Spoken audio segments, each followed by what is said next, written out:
네, 계속해서 전국 상황 자세히 짚어보겠습니다. 최창렬 용인대 특임교수, 이종근 시사평론가와 함께하겠습니다. 어서 오십시오. 안녕하세요. 네. 자, 헌재의 고민이 나날이 길어지고 있습니다. 대통령 탄핵 심판 선고일을 오늘 공지를 하지 않으면 다음 주로 넘어간 가능성이 크다 이렇게 봐야 되겠죠? 네, 그렇습니다. 보통 이제 관례적으로 보면 노무현 전 대통령과 박근혜 전 대통령 당시에도 2일 전, 3일 전 정도의 선고기일을 미리 통보를 했습니다. 네. 우리가 선고기일 통보가 왜 그러냐라고 생각을 하시면 기존의 어떤 재판도 우리가 마지막에 이렇게 선고를 하겠습니다라고 양측, 원고와 피고 측에 얘기를 해야 어쨌든 변호사들이 그날을 비워두고 올 수 있지 않습니까? 그 정도의 최소한의 어떤 배려가 이 재판에 있듯이 헌재 역시 사실은 마찬가지입니다. 당일날 오전에 오늘 하겠습니다라고 한다면 그 배려가 전혀 없잖아요. 네. 변호사들도 양쪽에 대리인단도 다 변호사고 하니까 최소한 이틀 전까지는 이제 이 시간을 준다. 그때 우리가 선고를 합니다. 그러면 오늘이 수요일입니다. 그러면 오늘이 아니면 내일인데 하루 전이 되거든요. 네. 사실 하루 전에도 가능하다. 왜냐하면 이게 명문 규정이 없기 때문에 내일 하겠습니다라는 것이 꼭 불가능하지는 않습니다. 하지만 생각을 해보시면 지금 17일까지도 헌법재판소에서 관계자에 따르면 발로 인용이 된 게 평일을 계속하고 있다라고 돼 있어요. 네. 얘기가 나왔어요. 그럼 평일을 계속한다는 건 아직 결정문 단계로 못 갔다는 얘기예요. 네. 그러면 하루 이틀 사이에 결정문 다 끝났다라고 얘기한다면 이미 평결이나 선고기일을 얘기했어야 돼요. 그러니까 다시 말씀드리지만 그러니까 오늘이 이번 주에 선고할 수 있는 마지막 그 선고기일 통보의 날이다. 근데 내일이면 상당히 다음 주로 넘어갈 가능성이 그러니까 오늘은 아니면 네. 다음 주로 넘어갈 가능성이 그래서 커졌다라고 우리가 추정을 할 수가 있죠. 지금 뭐 여러 확인되지 않은 소문들만 무성한 상황인데 어떤 그 상황이라고 보고 계시나요? 그래서 지금 이 얘기를 지금 몇 주째 하고들 있어요. 네. 지금 워낙 헌재 이 결정 선고가 언제 이루어질 거냐 이게 정말 초미의 관심이에요. 이 길이 자꾸 늦어지니까 여러 가지 억측도 많이 나오고 있고 네. 뭐 가짜 뉴스라고 생각되는 얘기들도 많고 말이죠. 근데 아무래도 저는 그 무슨 큰 내용에 있어서의 변동보다도 일부 절차의 문제에 있어서 이견이 있을 수 있을 것 같아요. 절차요. 절차의 네. 문제. 그러니까 예를 들어서 탄핵소추 의결할 때는 내란죄가 있었는데 그 탄핵 사유에서는 그걸 뺐다라는 거. 네. 그리고 또 국회 측이 아닌 대통령 측에서 주장하는 겁니다만 그 회기가 지난 다음에 12월 7일 날 이제 표결이 불성립했잖아요. 그리고 12월 14일 날 탄핵소추가 의결됐는데 회기가 바뀌었다. 일사부재 의 원칙이 어긋난다. 뭐 이런 주장들. 그리고 이제 증거조서를 채택한 문제. 이런 몇 가지, 대체로 한 3가지 정도를 헌재의 어떤 절차적 정당성이 떨어진다라고 주장하고 있는 건데 아마 이런 부분들에 대해서 헌재 심판관들이, 헌재 재판관들이 인정하지 않는다고 좀 봅니다. 네. 그런데 단지 거기에 대한 반박 논리를 충분히 다듬는 게 아닌가. 전 그래서 좀 늦어지는 것 같아요. 그 자체가 이제 탄핵 인용이냐 기각이냐 그 문제 때문에 서로 이견이 발생해가지고 그 부분 서로 평일 통해서 의견을 모아가는 이런 과정이라기보다는 네. 절차의 문제에서 조금씩 이제 법리를 세우는 게 거기에 대해서 조금 이견이 있을 수 있다고 봅니다. 거기에 대해서 어쨌든 의견을 모아서 그래서 전 좀 이 심판이 늦어지지 않느냐 판결 자체가. 네. 그리고 다른 거는 굳이 얘기한다면 기술적인 문제입니다만 그동안 이제 여러 가지 그 탄핵 심판이 겹쳤잖아요. 네. 최근에 그 최재 감사원장 등 검사들 포함해서 4명도 이제 기각을 했고 그랬는데 그런 심리가 겹쳐 있는 그런 물리적인 기술적인 문제도 있는 것 같고. 근데 그것보다 아무래도 전자의 문제가 더 큰 게 아닌가.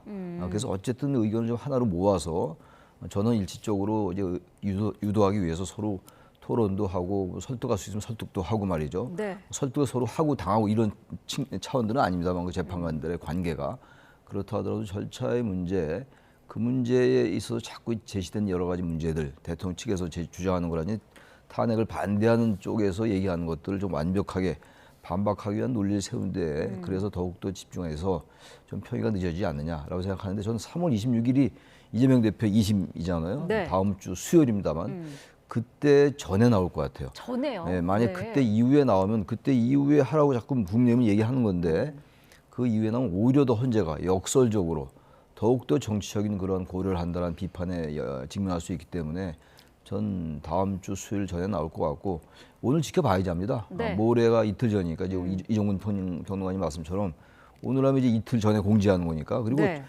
정영식 재판관이 문영배 재판관이 말이죠. 그럼 최종 변론할 때 고지하겠습니다라고 분명히 얘기를 했었어요. 그러니까 오늘 아니면 내일 다음 주 넘어가면 이제 그건 좀 시간이 지연된다 하더라도 저는 3월 26일 전에는 나오지 않겠느냐. 네. 그렇게 봅니다. 네. 자, 이런 가운데 지금 민주당이 최상목 대통령 권한대행에게 마은혁 헌법재판관 후보자 임명을 촉구했습니다. 오늘까지로 이제 시한을 정하고 사실상 최후 통첩을 한 건데 어떻게 들으셨습니까? 일단 날짜를 지정을 해서 언제까지 하라라고 이야기하는 건 네. 이제 좀 민주당에서도 좀 지양해야 되지 않을까 싶어요. 그건 뭐랄까 협박처럼 들리고 만약 그렇지 않다면 어떻게 하겠느냐에 대한 구체적인 어떤 조건도 이야기하지 못하잖아요. 네. 예를 들자면 탄핵을 하겠다. 근데 탄핵하는 것이 실질적으로 자신들한테 유리하다고 한다면 벌써 그런 말 하지 않고 탄핵을 했을 거예요. 그런데 이미 탄핵의 시기도 놓쳤고 또 네. 아시다시피 어쨌든 한덕수 총리를 탄핵함으로써 얻은 굉장한 그런 비판과 지지율 상실이 쉽사리 이제 지금 최상목 권한대행 탄핵까지 못하고 있는 것이고 네.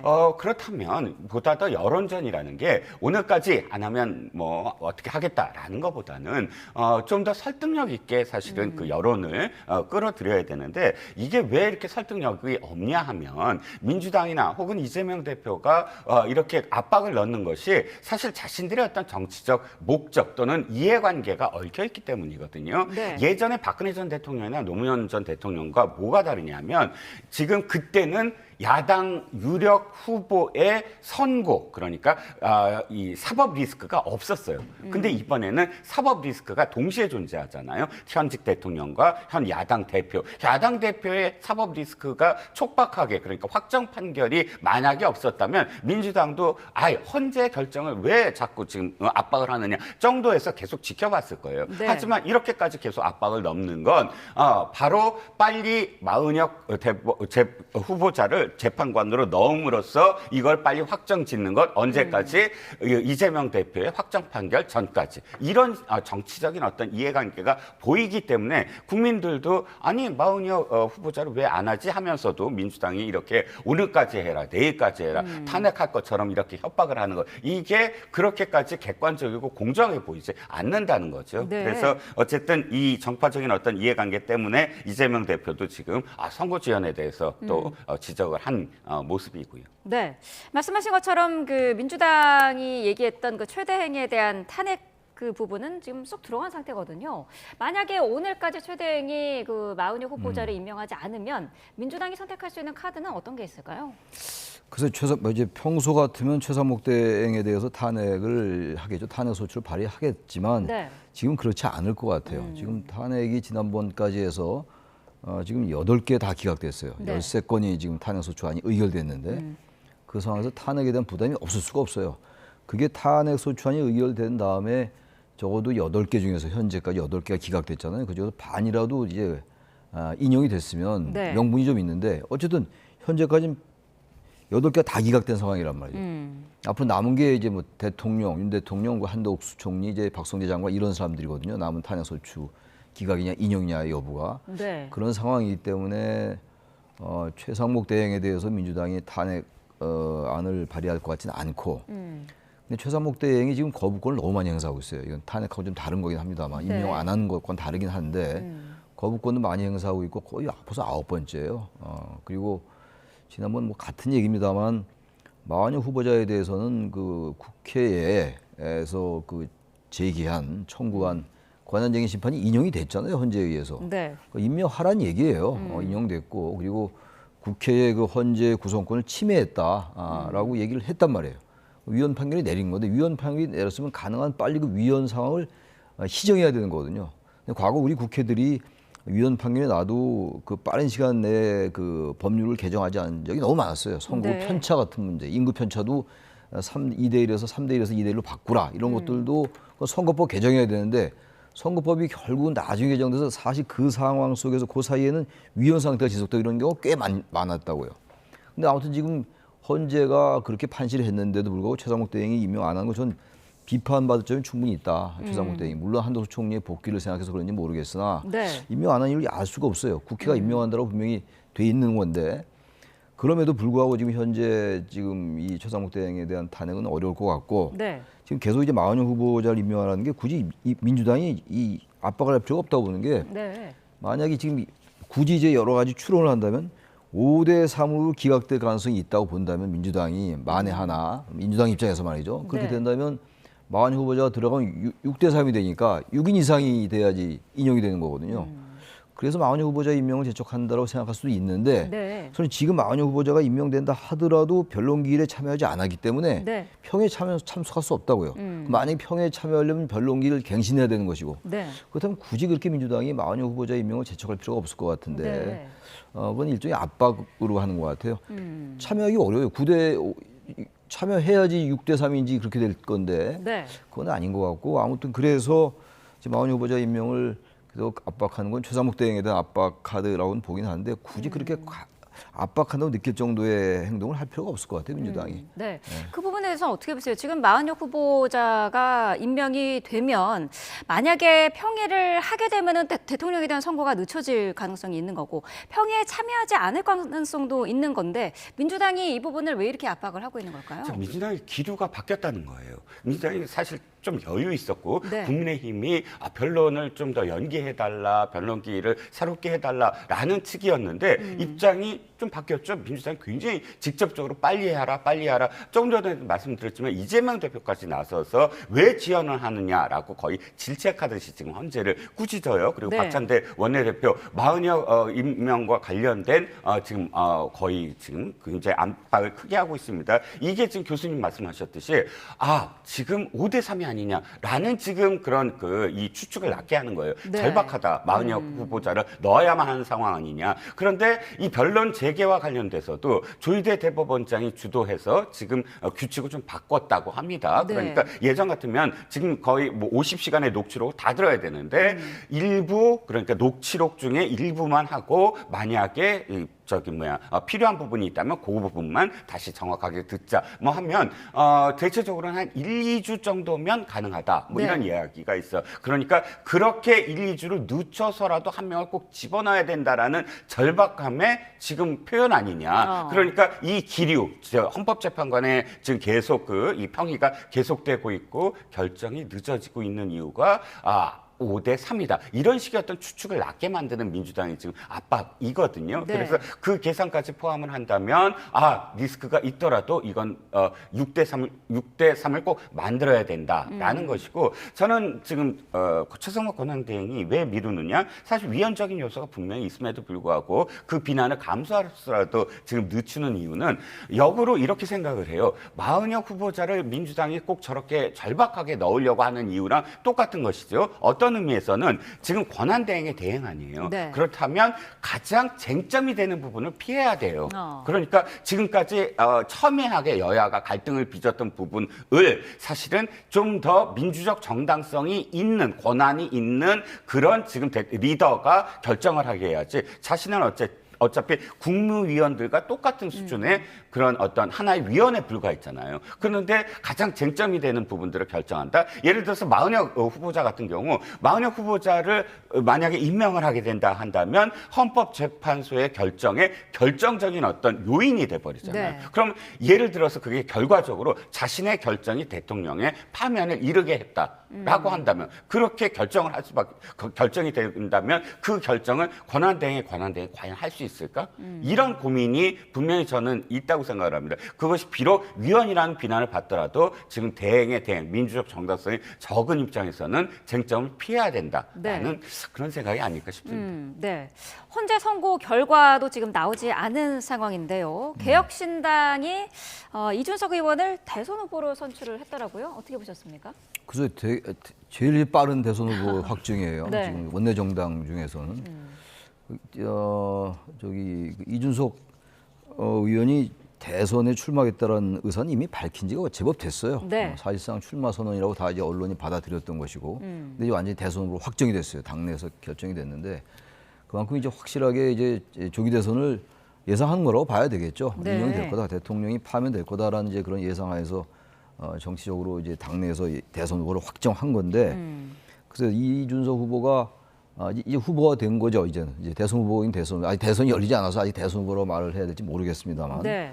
그런 상황인데 국민의힘이 있을 때 상당히 그래도 개혁적이고 그런 이제 중도 확장성 이러면서 상당히 국민의힘 내부에서는 뭐 의미가 있는 그런 정치인이었는데 지금 개혁신당이란 말이죠. 근데 네. 개혁신당의 당세가 워낙 적기 때문에 아무래도 대한민국의 선거라는 게 모든 선거가 다 그렇습니다만 정당의 그 지지가 대단히 중요해요. 정당 투표라는 분명히 인물 투표도 있고 정당 투표 양 두 가지 측면이 있는 거거든요. 네.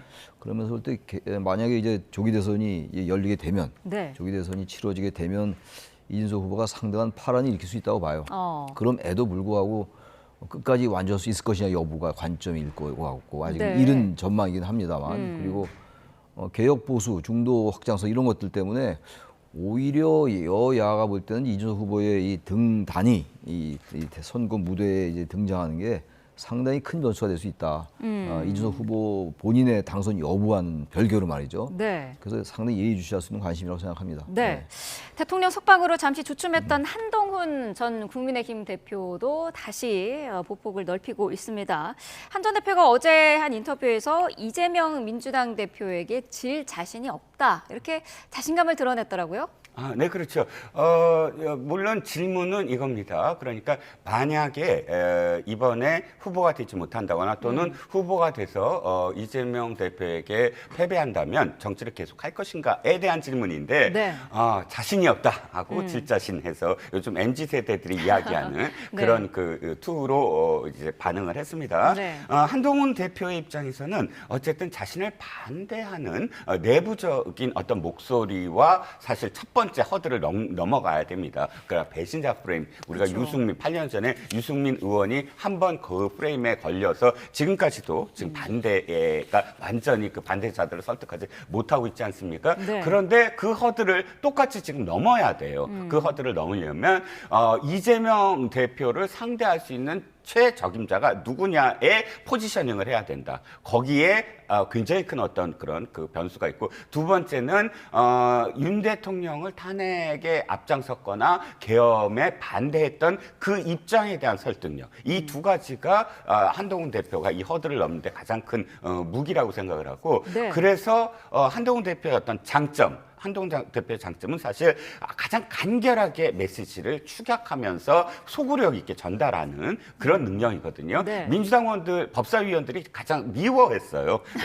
법무장관 시절에 네. 사실 뭐 이렇게 그 공방을 벌일 때 많은 법사위원들이 제대로 공방을 못 벌인다 하고 법사위원들을 막 바꾸고 그랬었어요. 법무장관을 상대하지 못한다. 그때 네. 능력이 간결한 메시지였거든요. 그래서 어저께도 그 뭐 질자신 이건 약간 좀 이렇게 좀 위트 있게 이야기한 것에 불과하긴 하지만 그럼에도 불구하고 최근 들어서 가장 위험한 사람이다라는 어떤 논쟁을 일으키긴 했지만 그런 표현이라든지 이런 부분들이 아까 말씀드린 내가 적임자다라는 거를 소구하기 위한 그런 전략이 아닌가 싶습니다. 뭡니까 이 한동훈 이제 전 대표를 보면 지금 국민의힘이 보수 정당이잖아요. 보수 정당인데 최근에 극우적인 모습을 많이 보였어요. 저보고 또 무슨 극우냐라고 반론할지 모르겠는데 그 이제 탄핵에 반대하는 분들 집회 규모가 커졌잖아요, 네. 굉장히. 근데 그분들의 상당한 발언 중에서 연사들도 그렇고 또 국민의힘의 일부 의원들도 자꾸 이제 극자, 좌파 이런 것과 연결시켜요. 그리고 자꾸 부정선거론을 중국 배우 얘기도 심심치 않게 했고 그런 걸 극우라고 우리가 정의를 내리는 거예요. 그래서 극우라고 말씀드리는 것이고 영화 그 서울에 보면서 그런 얘기 나오죠. 그 장태환으로 나오는 그 배우가 마지막에 완전히 전두환 쪽으로 이제 전세가 기울었는데 그 참모장이 대령인데 대령이 그 장태환 사령관한테 거기 이태신으로 나오죠. 이름이 이태신으로 나오는데 그럼 이제 마지막으로 지금 부하들 사지를 못 썼다. 네. 그래서 포기해라. 권총을 겨누고 이런 장면이 나와요. 그래서 이제 말하는 게 제가 짧게 말씀드릴게요. 그러니까 이태신 사령관이 거기서 얘기하는 게 그런 말이 나오죠. 내 눈앞에서 조국이 지금 반란군에 지금 쓰러져 가고 있는데 어떻게 항전 한 명 없는 군인이 항전을 아무도 안 한다면 그게 군대냐 이런 대사가 나와요. 전 그 영화 보면서 그 대사가 굉장히 인상적이고 소름이 쭉 끼칠 정도였는데 지금도 이것도 그래요. 그래도 국민의힘에 한동훈 계엄 반대하고 탄핵에 찬성하고 김상욱 끝까지 단식하겠다. 네. 뭐 말이 좀 과하긴 했습니다만 단식으로 죽겠다. 만약 인용이 안 되면 그런 말하는 의원들이 있고 정치인이 있는 게 그래도 국민의힘이 보수 정당으로서의 명명을 유지하는 거예요. 저는 뭐 한동훈 이 전 대표가 얼마나 경쟁력이 있다라는 평가는 좀 천천히 하기로 하고 의미가 크다는 거예요. 이런 사람들이.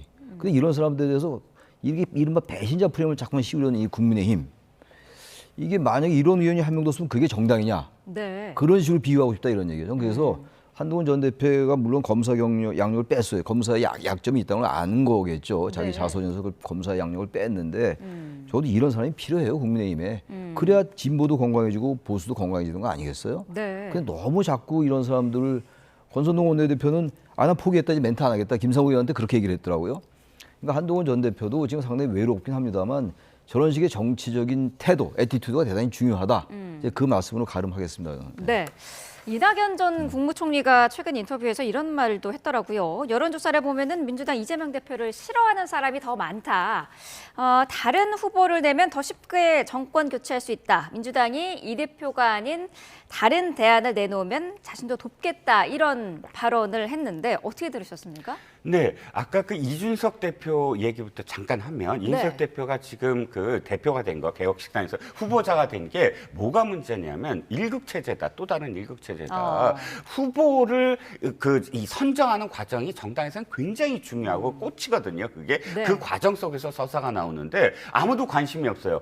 왜냐하면 너무나 당연하다. 또 다른 사람이 누가 나오겠느냐. 이러면 사실상 그 당이 이 어떤 활력이 있거나 이렇지 않거든요. 네. 지금 민주당이 너무나 당연하게 그러니까 다음 후보는 뭐 이재명 대표겠지. 이런 상황이면 사실 서사 갖고 이 당이 일극 체제라는 거 그냥 자임하고 있는 거예요. 그런데 저는 뭐 이낙연 전 대표의 말이 다르게 들리는 게 아니라 더 많은 목소리들이 나와야 된다. 그래서 이 목소리들을 끌어안아야 된다. 끌어안아서 그야말로 이 정당이 살아있는 정당이구나. 이 50년 이상의 역사를 가진 민주당의 정통 정당이구나라고 느끼게끔 해줘야 된다. 네. 이낙연 전 대표의 얘기의 근거는 딱 이겁니다. 지금 정권 교체를 원하는 그런 그 지표, 여론조사의 지표만큼 이재명 대표의 어떤 지지율을 보면 간극이 있다는 거죠. 그러니까 민주당으로의 정권 교체가 있어야 되는 또는 야당으로 정권 교체가 있어야 되는데 네. 이재명은 아닌 것 같다라는 일부의 어떤 시선이 분명히 존재한다. 이 지지율로 봤을 때도 네. 그래서 그것을 어떻게 끌어안느냐 또는 이 정당이 어떻게 실제로 정권 교체를 자임할 수 있는 정당이 되느냐라는 네. 건 이재명 대표와 상대할 수 있는 후보들이 많이 나와서 경쟁을 해야 된다. 저는 이렇게 이해를 하고 이런 목소리들이 민주당에서 더 크게 나올 때 이제 그야말로 살아있는 정당이 되겠다. 일극 체제가 아니다라고 판단할 수 있을 것 같습니다. 네. 윤석열, 이재명 정치가 함께 청산되는 것이 좋겠다 이런 표현도 썼거든요. 어떻게 들으셨습니까? 그러니까 우리나라의 정치가 뭐 누구나 다 똑같은 얘기입니다만 적대 정치의 구도예요. 구도 네. 자체가 적대적 정치라는 말 그리고 적대적 공생, 양극화 정치. 근데 이게 이재명 대표 그리고 이제 윤석열 대통령 이 지금 구도로 들어오면서 이 적대의 구도가 훨씬 더 강화됐어요. 그건 분명한 사실입니다. 그건 팩트인 것 같아요. 그러니까 양쪽에 더 지지층이 갈라지면서 거의 중도층, 중간층이 사라지는 이런 상황이 되고 있다 이런 얘기. 이건 절대 바람직하지 않아요. 네. 어쨌든 중도가 자꾸 건강하게 합리적으로 활발하게 활동해야지 양극단들이 서로 합의의 어떤 정치로 갈 수 있는 거예요. 원래 내각제가 합의의 정치고 대통령제가 되게 다수결의 정치이기 때문에 다수결의 정치에서 합의제 정치로 하는 게 정치 발전의 방향입니다. 그러면서 볼 때 양극단의 정치, 윤석열 대 이재명, 이재명 대 윤석열의 정치, 사법 리스크가 엉켜있는 이런 정치는 절대 바람직하진 않아요. 네. 그건 이제 이낙연 대표의 말씀은 원론적으로 맞는 말씀이라고 좀 봐요. 양쪽이 너무 갈라져 있어요 지금. 이제 이재명이냐 윤석열이냐 이미 윤석열 대통령이야 뭐 이제 파면이냐 인용이냐가 이제 눈앞에 와 있는 것이고 봐야지 않은 건데 이재명 대표는 그럼에도 불구하고 또 정치 현실이거든요. 당위적으로 볼 때 이 적대 정치가 청산돼야 되고 양극단이 해소되는 게 맞습니다만 네. 이재명 대표는 두 가지 점이 있어요. 완전히 박스권에 갇혀있는 지지가 갇혀있는 점이 하나 있고 그건 아주 부정적인 면이죠. 반대로 보기에 따라서는 그럼에도 불구하고 이재명 대표에 대한 지지가 그 이하로 떨어지지 않아요. 그러니까 이건 양쪽의 부정과 긍정의 양면을 다 가지고 있어요. 다시 네. 말하면 이재명 대표는 확장성이 대단히 떨어지는 정치인인 거예요. 그럼에도 불구하고 확고한 자기 지지층이 있다는 거. 이 두 가지를 가지고 지금 이재명 대표가 정치를 하고 있는 겁니다. 네. 사법 리스크는 이제 계속 있는 것이고 그래서 지금 이낙연 대표의 전 대표의 저 말씀이 원론적으로 맞는 말씀인데 과연 그게 현재 야권 진영으로 볼 때 가능하겠는가? 결국은 그거는 사법 리스크에서 사법부가 판단할 수밖에 없는 이런 상황. 우리가 이런 걸 흔히 이제 정치의 사법화라고 얘기를 많이 해왔잖아요. 네. 그 원론을 지적한 것이긴 합니다만 글쎄요 그게 시정될 수 있을 것인가. 보세요. 워낙 양극단의 이 찬반 집회도 말이죠. 탄핵 찬반 집회도 점점 더 강고해지는 거 아닙니까? 네. 그런 아쉬움이 진하게 남는다. 그 말씀 드립니다. 네. 두 분 말씀 여기까지 듣겠습니다. 최창렬 용임대 특임교수 이종근 시사평론가와 함께했습니다. 고맙습니다. 네, 고맙습니다.